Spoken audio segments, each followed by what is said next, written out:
सर्वप्रथम उनकी लोकप्रियता बहुत है और इस प्रकार के पितृ प्रधान स्टेटमेंट्स देना मुझे नहीं लगता कि ये समाज के लिए एक उचित उदाहरण है। इस प्रकार के उदाहरण मैं समझती हूँ सदैव ही आपत्तिजनक कहलाएंगे। और ये जो समाज है इस समय दिशा मुझे लगता है महिलाओं की है और जिस प्रगति से वो आगे बढ़ रही हैं।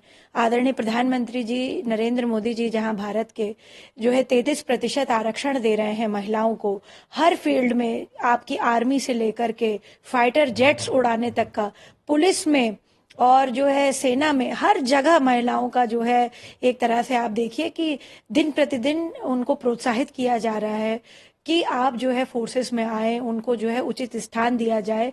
और यहाँ तक कि हम ये तक भी सोच रहे हैं कि आर्मी में कैसे कॉम्बैट में महिलाओं को लेकर के आया जाए। तो changing of roles, gender specification roles को अगर जो है एक बहुत बड़ा व्यक्ति जो एक सिनेमा जगत का बड़ा प्रचलित नाम है, इस प्रकार के स्टेटमेंट्स देता है, तो हो सकता है उन्होंने अपनी मन की बात कही हो। भाई हो सकता है उनको मन हो ऐसा, पर ये बात उनको अपने मुझे लगता है कि अंतरंग उसमें कहना चाहिए था, अपने बेटे से कहना चाहिए था। और ये सारी चीजें देखिए प्राकृतिक होती हैं, ये किसी के हाथ में नहीं होता है। और हमारे कंट्री में बड़े स्ट्रिक्ट, बहुत ही स्ट्रिंजेंट लॉज हैं यहाँ पर कि यहाँ पर जेंडर डिटेक्शन ना हो सके, क्योंकि इस कारण से जहां पे अल्ट्रासाउंड का, जो कि बड़ी नेसेसरी चीज है, और महिला के गर्भ में जो है क्या गतिविधि हो रही है शिशु की और उसका किस प्रकार से बढ़त हो रही है बच्चे की, उसको देखने के लिए भी बड़ी एक जरूरी चीज है, पर उसका मिसयूज भी हुआ। तो there are very strict and stringent laws कि हमारे यहाँ पर अल्ट्रासाउंड का डिटेक्शन ना हो पाए, लिंग की परख ना हो पाए, बहुत सारी चीजें हैं। तो इस तरीके के व्यक्ति जब बड़े उस पे स्थल पे होते हैं, बड़े नाम होते हैं, इस तरीके की बात करते हैं, हो सकता है उन पे ना इफेक्ट आए, उन्होंने ये बात बड़ी कैजुअली कह दी, बट इसका deep down in the society, layers of society हमारे कंट्री में, उसमें बहुत ज्यादा इफेक्ट पड़ता है। और खास तौर पे middle class and lower middle class के जो लोग हैं, उनकी मानसिकता पे, जो उनको आइडियलाइज करते हैं, जो उनको मानते हैं, जो उनको परखते हैं, उन पे बहुत ज्यादा ये अफेक्ट करता है कि नहीं, हमारे यहाँ भी शायद बेटा होना चाहिए था। और आप देखिए, मैं वुमेन कमीशन में हूँ, आए दिन मेरे पास इस प्रकार के केसेस आते हैं। ये बात सिर्फ कथित नहीं है कि भारत में पितृ प्रधानता के लिए लोग बड़े ही आपस में झगड़ा कर देते हैं, मारपीट कर देते हैं, महिला को जो है परेशान किया जाता है। मेरा करबद्ध निवेदन है सभी न्यूज चैनलों से कि जो है वो चिरंजीवी से कहें कि आप अपने बयान के लिए माफी मांगे पूरे देश की महिलाओं से। आप खुद एक माँ से उत्पन्न हुए हैं, आपकी खुद एक पत्नी है, आपकी जो मैं समझती हूँ घर जो चलाती है वो महिला ही है। पुरुष देखिए ना कैसे चलाएगा घर, चला ही नहीं पाएगा घर। और हमेशा महिला की आज नहीं तो कल जरूरत ही पड़ेगी। और मैं तो समझती हूँ कि पुत्र एक बार हो जाए तो इसकी कोई गारंटी नहीं है कि आपका वंश वृद्धि हो, परंतु बच्ची जहां भी जाएगी परिवारों को जोड़ेगी वो। मैं तो कहती हूँ कई कई उसमें लिखा हुआ है कि 7 पीढ़ियां तार देती है अगर एक महिला पढ़ी लिखी हो, अच्छी हो, सुगढ़ हो। तो इस तरीके की बेतुके बयान देना मुझे नहीं लगता कि ये अच्छी बात है। गैर जिम्मेदारी वाली बात नहीं करे।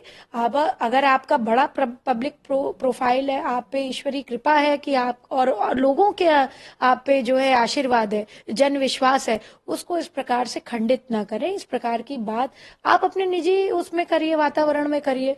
आपको कोई आवश्यकता नहीं है कि आप कैमरे पे आकर के या किसी पब्लिक प्लेटफॉर्म पे जाकर के इस प्रकार की बात कहें। इससे जो है आम जनमानस को, आगे आने वाली हमारी पीढ़ी को, हमारी गर्ल चाइल्ड को दिक्कत हो सकती है। जी, कह सकते हैं कि उनको आपके हिसाब से कि बिल्कुल उनको बिल्कुल माफी मांगनी, बिल्कुल माफी मांगनी चाहिए। ही इज अ रिस्पॉन्सिबल, बिल्कुल he is a responsible citizen of the country. He should ask for forgiveness of the people and first of all is own women, जिनके लिए जो है उन्होंने कहा कि मैं हॉस्टल का वार्डन हूँ।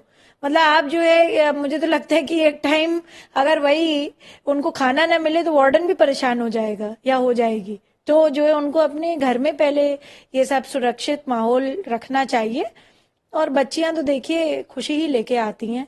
इस तरीके के बयान उस बच्ची को भी बड़े होकर के पता चलेंगे, जब उसको थोड़ी अकल आएगी तो उसको भी बड़ा दुख होगा। इसलिए अच्छा है कि वो अभी माफी मांग ले। यूट्यूबर्स ने जिस तरीके का एक अभद्र टिप्पणी करी, हालांकि पुलिस ने उस पर कार्रवाई भी करी है और माफी भी मांगी है उनकी तरफ से, आप किस तरीके से देखते हैं आज जब इस तरीके के सोसाइटी में बात आती है?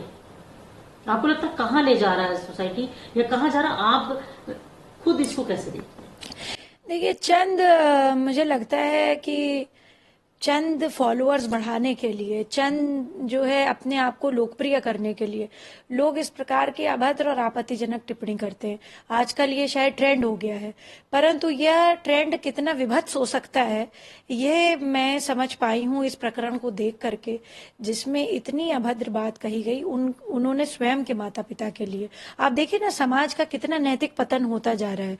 ये जिस प्रक्रिया के बारे में बात करी है कोई अनयूजुअल नहीं है, सब उसी से पैदा होते हैं, वो भी उससे ही पैदा हुए हैं। वो जब शादी भी करेंगे आगे तो उनके बच्चे भी उसी तरह से पैदा होंगे। तो उस चीज को जो है क्यों उन्होंने ऐसा जो है बोला। और मैं तो समझती हूँ कि we are not living in a country जहां पर हमारे यहाँ पे संस्कार विहीनता है। हमारे यहाँ संस्कारों का जो है पूजा होती है। हम लोग जो है आज भी जब स्त्री गर्भ धारण करती है तो गर्भ धारण संस्कार है, तो उसको सिर्फ ये नहीं कहा कि ये बच्चा पैदा कर रही है, ये हमारे यहाँ नहीं होता है। और ये पाश्चात्य सभ्यता भी अब हमसे सीख रही है ये बात कि क्या ऐसी चीजें हैं जैसे ओम का उच्चारण है, योगा है, मेडिटेशन है, उसकी डाइट है, इट अफेक्ट्स द चाइल्ड, और मेडिकल साइंस इसका प्रूफ देती है। तो क्या आप जो है सिर्फ इस चीज के लिए अपने आप को चमकाने के लिए अपने माता पिता के लिए इस तरीके की बात कर रहे हैं? I don't think this is appropriate. उन्होंने माफी मांगी, बहुत अच्छा किया। मैं तो भारत सरकार से अपेक्षा करती हूँ इस प्रकार के यूट्यूबर्स को इस अपना लाइसेंस ही ना दे, यूट्यूब को लिख करके भेजे कि ये लोगों को बैन करें, क्योंकि समाज में आज चलिए अच्छा ही हुआ कि इनकी सोच परिलक्षित हो गई सबके सामने। ये कल को कहाँ दिशा दे सकते हैं और कहाँ दिशा भ्रम करा सकते हैं। और रोने से कुछ नहीं होता है। आप कहते हैं ना, टेलर जो है measures only measures twice and cuts once, ये बड़ी पॉपुलर सेइंग है।